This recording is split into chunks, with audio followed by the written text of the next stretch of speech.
Hi, Simon. Hi. The meanest and the toughest climb you ever rode? It was okay. Of course, extremely difficult.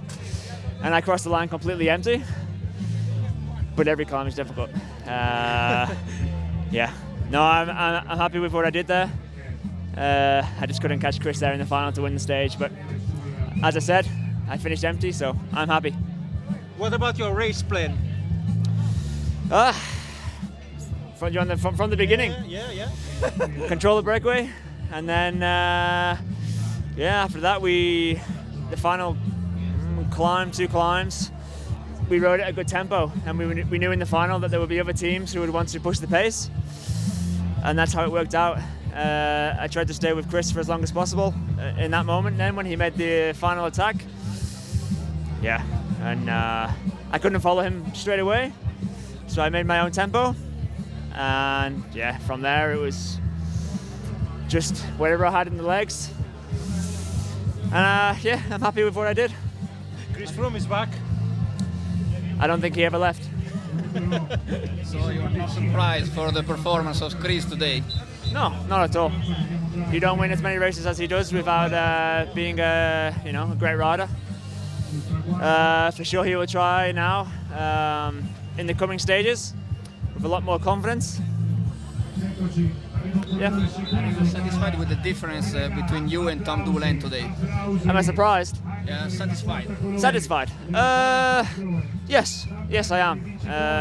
Everybody's expecting him to lose a big chunk of time, but actually, it's a good climb for him. Always one steady gradient.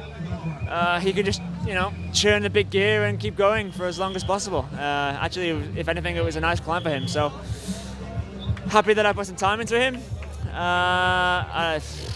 It was. I'm happy with what I did. First time for you in Zoncolan. How hard has been? Very hard. From 7K to go until I think 3, extremely difficult. 5K section there, I think it was. Just never eased.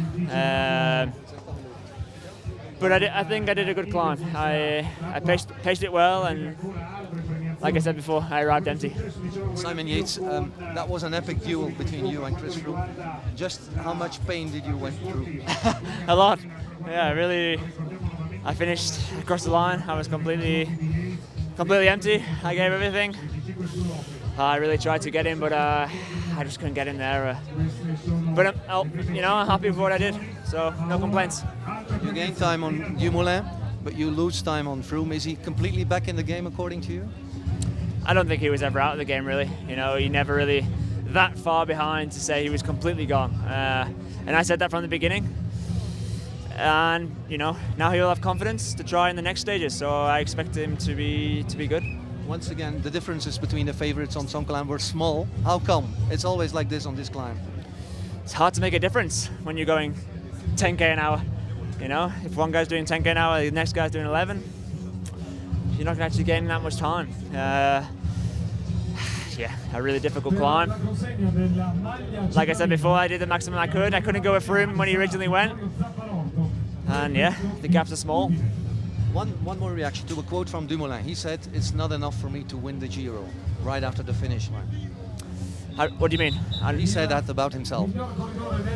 As in for me? No. Dumoulin said it's not enough for Tom to win the Giro. It's not enough for me to win the Giro either. I don't think the gap is that big. What is the difference now between me and him? 130 something? Something like that. It's not a lot. It's not a lot. I fully expect him to take that back easily. Gain time on every climb. That's a big statement. We don't know that. But one thing for sure is he will gain a lot of time on me in the time trial. He will gain 1 minute 30 on me very easily. So, I will keep trying. Thanks for your